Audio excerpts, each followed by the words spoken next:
경제 뉴스가 연예 뉴스처럼 들리는 그날까지 경제 브리핑 불편한 진실.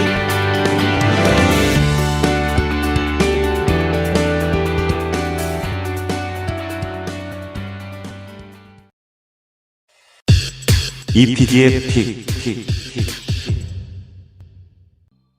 영업사원 1호를 자처하는 윤석열 대통령이 드디어 잭팟을 터뜨렸다. 언론들이 이렇게 난리가 났더라고요. 지금 사우디, 카타르 방문을 마치고 귀국을 했다고 하는데 아무튼 이번 방문에서 사우디와 156억 달러, 무려 21조 원 규모의 투자 양해 각서 및 계약 51건을 체결했다. 라고들 보도를 합니다. 네. 특히 지난 11월 빈살만 왕세자 방한을 계기로 양국 기업이 체결한 290억 달러, 이건 약 39조 원 정도 되죠. 이 규모의 투자 MOU 계약과는 별개다 라고 강조를 하거든요.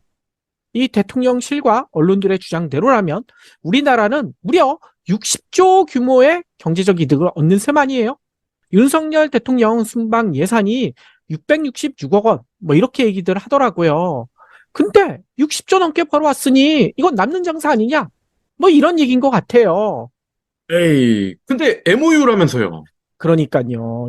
이번에 체결된 거 대부분이 MOU입니다. 경불진에서도 여러 차례 강조했듯이 MOU는 법적 효력이 없어요. 언제든 폐기가 가능해요. 실제로 대통령실이 밝힌 46건의 계약, 요거 보니까요. 이 중에 실제 계약은 6건, 나머지 40건은 MOU라는 거예요. 종이 쪼가리나 다름없는. 그래서 여기서 내피셜을 하나 더 하자면 곧 엑스포 유치가 결정되죠. 11월 18일로 예정돼 있거든요. 근데 가장 강력한 후보가 여러분들도 다들 아실 거예요. 부산이 아니잖아요. 네. 이 사우디잖아요. 이미 대세가 사우디로 기울었다라는 평가가 외신에서도 나오고 있거든요. 물론 이스라엘 하마스 사태 때문에 좀 변할 수도 있다라는 얘기가 있긴 하지만 그런데 좀 이상하지 않습니까? 이 엑스포 유치 가장 중요한 일이라면서요. 윤석열 정부가 목을 매는 그 엑스포 유치, 바로 가장 최대 경쟁국 이 사우디에 굳이 가서 왜 MOU 쇼까지 했을까요? 여기까지는요, 월요일자 저희 방송에서 언급했던 내용 다시 한번 되풀이한 거고요. 요거는 궁금하시면 다시 한번 들어보시면 될 것 같고요.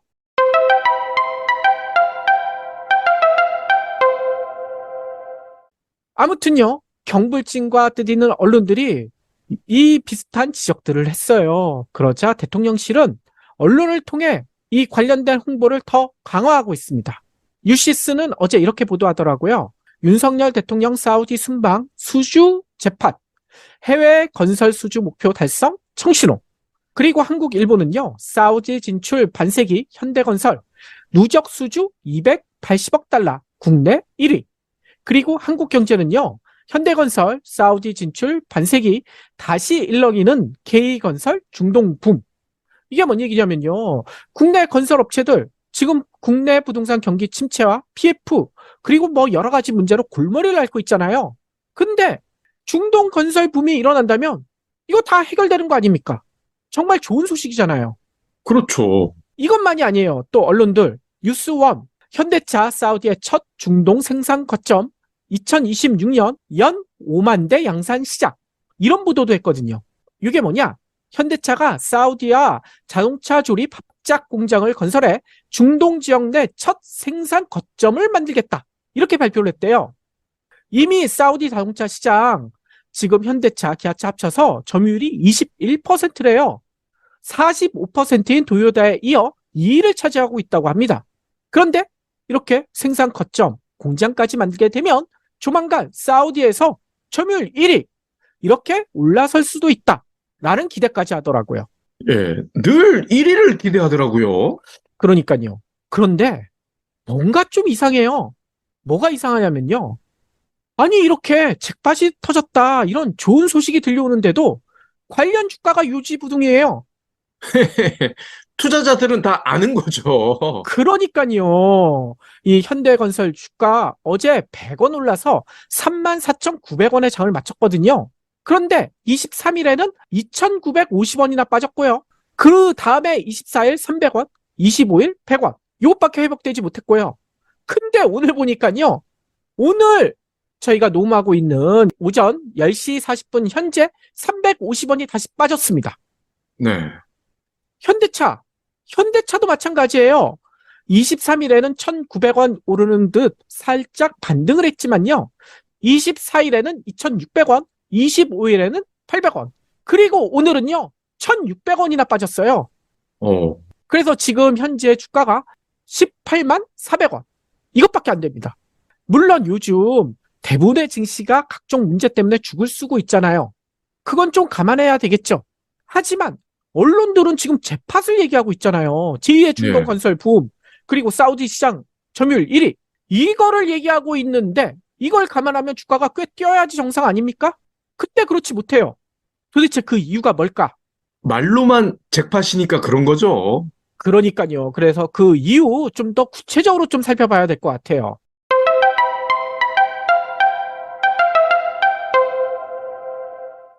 해외 법인 망했는데 5,300억 세금 폭탄, 골병 드는 건설사. 이게 도대체 뭔 소리일까요? 혹시 코로나가 한창이던 2020년이나 2021년 기사가 아닐까요? 근데 놀랍게도요, 이 기사 한국경제가 지난 18일 날 보도했던 그 기사 제목입니다. 아니, 근데 좀 이상하죠? 내용을 읽어보면 더 충격적이에요. 뭐냐면요, GS건설, DLENC, 한화건설, HD, 현대중공업, 우리나라를 대표하는 건설사들이잖아요. 이 건설사들이 중동 사업에서 조 단위의 수익을 올리는 게 아니라 손실을 보고 있대요. 와우. 한국 경제가 갑자기 이 얘기를 왜 하느냐? 이렇게 천문학적인 손실을 보고 있는데도 정부가 수천억대 법인세를 받아간다. 이게 말이 되느냐? 뭐 이런 내용입니다. 뭐 한국 경제 다들 아시잖아요. 기업을 대변하는 신문의 논조이니 뭐 그러려니 하죠. 하지만 이 내용을 좀 더 살펴볼 필요가 있을 것 같아요. 너무나 이상하잖아요. 우리나라 건설 회사들이 왜 중동까지 가서 수조 원대 손실을 보고 있을까? 그리고 그 중동이라고 얘기했는데 그 중동 나라는 도대체 어느 나라일까? 중동도 여러 나라가 있잖아요. 네. 근데 놀랍게도요, 지금 언론들이 특히 앞서도 얘기했죠. 한국 경제가 잭팟을 터뜨려서 제2의 중동붐이 기대된다는 그 나라. 바로 사우디 얘기입니다. 사우디. 아니, 근데 해외 법인이 망했다. 이 망한 거랑 잭팟. 너무나 다른 개념 아닙니까? 아니 그러니까요. 며칠 전에는 이렇게 써놓고 지금은 또 잭팟이래. 그래서 뭔가가 이상하다는 겁니다. 이 사우디에서 천문학적인 손해를 봤는데도 280억 달러 수주했다라고 그 다음엔 또 좋아하고. 아니 천문학적인 손해를 봤으니까 이거 또 떼는 거 아닐까라는 걱정부터 들지 않나요? 업앤다운이 심하면 이건 정신과 진료를 받아야 될 것 같은데요. 그러니까요. 이 한국경제 한 신문에서 이렇게 얘기하니까 너무나 유상하다는 거예요. 그런데 좀 궁금하죠? 아니 사우디 누가 보더라도 부자 나라잖아요. 이 부자 나라에서 투자를 했는데 돈을 끼워 먹혔다? 이게 이해가 잘 안 되죠. 그래서 기사를 좀 자세히 살펴봤는데 기사에는 설명이 돼 있어요. 뭐냐면요. 국내 건설사들이 2010년을 전후해서 사우디의 플랜트 사업에 적극 뛰어들었대요. 하지만 현지법, 그러니까 사우디법이 발목을 잡는 경우가 많다고 해요. 일단 사우디는 이렇게 돼 있대요. 상당수 사업, 이게요. 현지 법인이 있어야지만 참여할 수 있는 기회를 준다고 합니다. 현재 그냥 지사 설립해서는 그 사업에 참여할 수가 없대요. 불가능하다는 거예요. 중국처럼 그렇게 돼 있군요. 그렇죠. 중국은 아예 현지에 있는 현지 중국 업체랑 협업을 해야지만 진출할 수가 있잖아요. 그것보다는 좀 약하지만 그래도 현지 법인을 거기다 설립을 해야 된다는 거예요. 당연히 비용이 더 들어갈 수밖에 없겠죠. 그런데도요, 이 사우디 세무당국은 어떻게 하느냐? 외국 회사의 현지 법인에 혜택을 주는 게 아니라 지금 투자 유치하려고 전 세계에서는 외국 법인이 들어오면 법인세도 깎아주고 그러잖아요. 근데 사우디는 오히려 반대를 하는 거예요. 오히려 무거운 세금을 부과하고 있다고 합니다. 이게 거의 현지의 관행처럼 돼 있다는 거예요. 여기에 과당 경쟁. 우리나라 건설 업체들이 너무 많이 뛰어들었다는 거예요. 그래가지고 우리나라 업체들끼리 이 가격 경쟁을 했겠죠. 우리가 더 싸게, 더 빨리 지어줄게. 이러면서 수익성이 악화됐고요. 그리고 또 현지 법 중에 이런 게 있대요. 현지인 의무 고용제. 사우디에서 계속 강화되고 있다고 합니다. 당연히 비용이 더 들어갈 수밖에 없겠죠. 게다가 사우디가요, 석유 팔아서 먹고 사는 나라잖아요. 근데 지금은 유가가 올라가고 있지만 얼마 전까지만 해도 유가 하락 때문에 고통받지 않았습니까? 유가가 하락하면서 추가 발주가 감소하고 있다는 거예요. 법인까지 설립했는데 사우디 정부에서 더 이상 공사 못해요. 우리 돈 없어요. 이러고 있다는 거죠. 그래서 대부분 손실을 내고 있다는 거예요. 따라서 사우디에 진출한 국내 건설업체들의 현지 법인이 10년 넘게 자본 잠식 상태에 있다고 합니다. 이거 너무나 심각하지 않습니까? 아니 그런데 이렇게 자본 잠식까지 되면 일반적으로는 그럼 사업 접어야지, 철수해야지 라고 생각들을 하시잖아요. 근데 웃기게도 그게 불가능하대요. 그거 하고 싶어도 할 수가 없는 상태라고 합니다. 왜냐? 대부분의 중동 국가처럼 사우디도 마찬가지래요. 중동 국가 대부분이 그렇다고 합니다. 이슬람법에 의해서. 뭐냐면 파산법 자체가 존재하지 않는다고 합니다. 오호. 손해가 커져도 그냥 계속 유지해야 된다는 거예요. 청산 불가능하대요. 이거 너무나 황당하죠. 이게 이슬람 법이 이렇게 돼 있기 때문에 그렇다고 하더라고요. 예.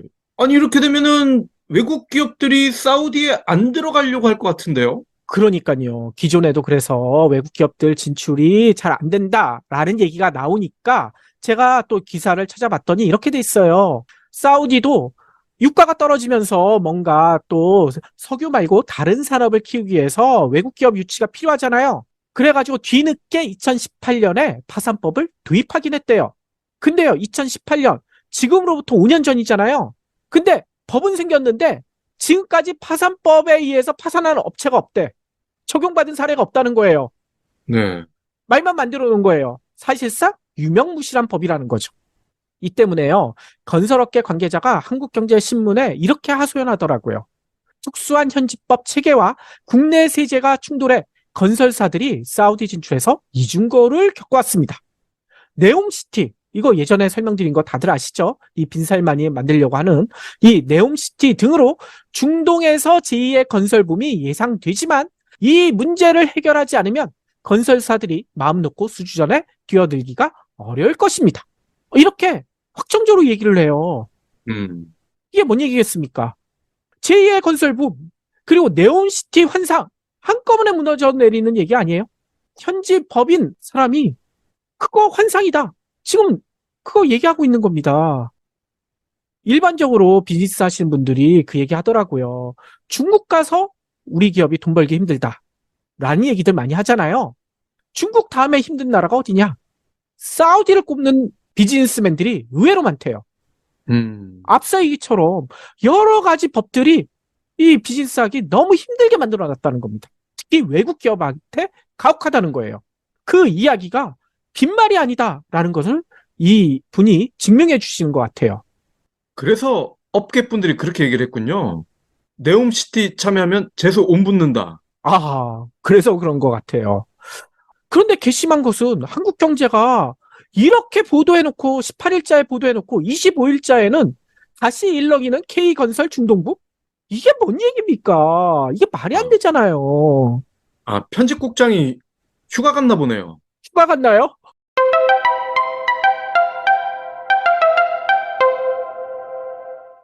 사우디의 첫 중동 생산 거점을 만든다는 현대차는 어떨까요? 찾아보니까요, 2019년 6월 19일자예요. 로이터 있잖아요. 로이터가 아주 재미난 보도를 합니다. 도요타, 일본 자동차 업체죠. 이 도요타가 사우디 시장 점유율 1위라고 아까 얘기 드렸잖아요. 네. 그런데 2019년에 도요타는 왜 사우디 투자 요청을 거절했을까? 기사 제목이 이거예요. 그래서 기사 내용을 읽어보면 이렇게 돼 있습니다. 사우디가요, 이미 2019년에 도요타에게 여기에 도요타 공장 좀 설립해 주세요, 여러 차례 부탁을 했다고 합니다. 이게 2019년에 처음 한 게 아니라 2년 전부터 계속 부탁을 해왔다는 거예요. 근데 도요타가 거절하고 2019년에 아예 안 하겠다, 완벽하게 거절했다라는 얘기가 이 로이터에서 나오더라고요. 네. 아니, 사우디 시장 점유율 1위 업체가 왜 이걸 거절했을까? 그 이유에 대해서 로이터는 이렇게 보도합니다. 2017년부터 사우디가 도요타에게 매달렸는데 도요타는 높은 인건비, 그리고 작은 사우디 시장, 그리고 현지 공급 부족, 이런 이유로 거절했다라고 분석을 하더라고요.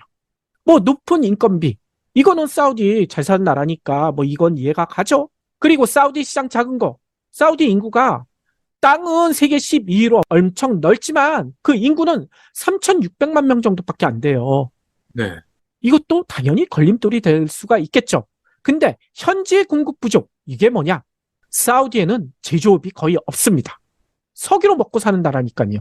이를 탈피하기 위해서 네옴시티도 만들고 이래야 되는데, 이 네옴시티도 예전 방송에서 말씀드렸어요. 거기에 제조업을 넣고 싶지만 제조업을 못 넣고 있다. 기반이 없어서. 그래서 제조업보다는 좀 더 이 기반 자체를 많이 안 넣어도 되는 바이오 등이 들어설 예정이다 라고 설명드린 바가 있어요. 네. 그런데 이 자동차는요, 이런 얘기를 하죠. 2만 개의 부품이 만드는 종합예술이다. 2차, 3차, 4차, 뭐 5, 6차까지 협력업체가 이걸 뒷받침해줘야 자동차 조립 공장이 돌아가게 되잖아요. 근데 공장 도요타가 만들면 뭐합니까? 부품 어디서 가지고 와요? 사우디에 그런 게 있을 리가 없죠. 네. 아니면 사우디 주변에 있을까요? 사우디 주변에도 없잖아요. 그러니 도요타는 매몰차게 사우디의 요청을 거절했던 거예요. 그런데 이걸 뒤늦게 현대차가 받았네? 아니, 그러면 그 사이에 2019년 로이터가 이렇게 보도했으니까 그 사이에 높은 인건비 문제, 작은 사우디 시장, 뭐 이거는 해결되기가 힘들 것 같잖아요. 그러면 현지 공급 부족 문제, 그러니까 협력업체 문제, 이게 해결됐을까요? 그럴 리가 없죠. 맞습니다. 그럴 가능성 거의 없잖아요. 그런데 이런 상황에서도 현대차가 공장 건설을 한다. 이거 미스테리 아닙니까? 뭔가 압력이 있을 것 같다라는 생각까지 들어요. 예. 그럴 가능성이 크겠네요. 뿐만 아니라 또 한 가지 걸리는 게 있어요.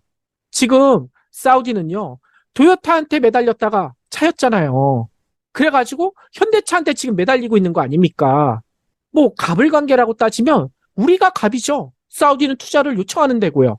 현대차가 베푸는 모양새잖아요.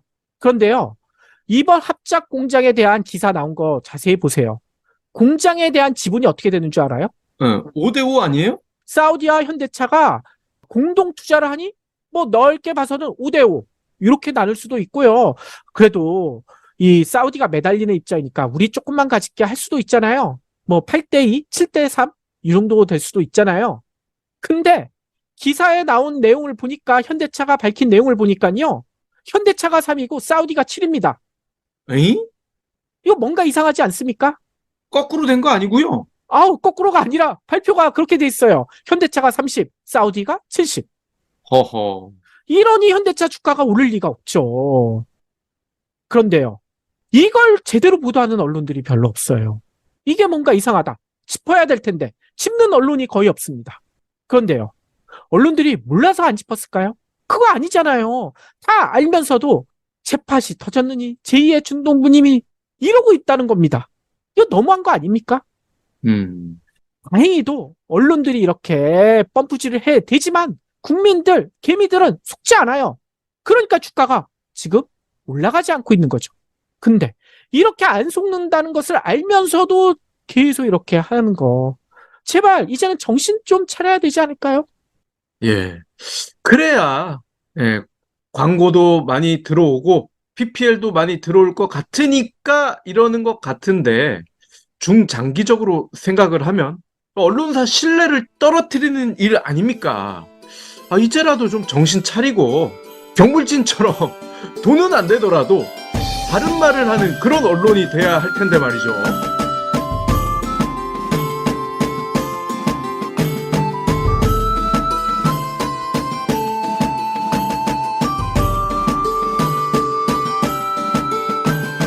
경불진 완주해 주셔서 감사합니다. 하트 투척, 댓글 남기기, 링크 공유, 계좌 후원 등 경불진 2PD에게 힘을 보태주세요. 더 좋은 내용으로 보답하겠습니다.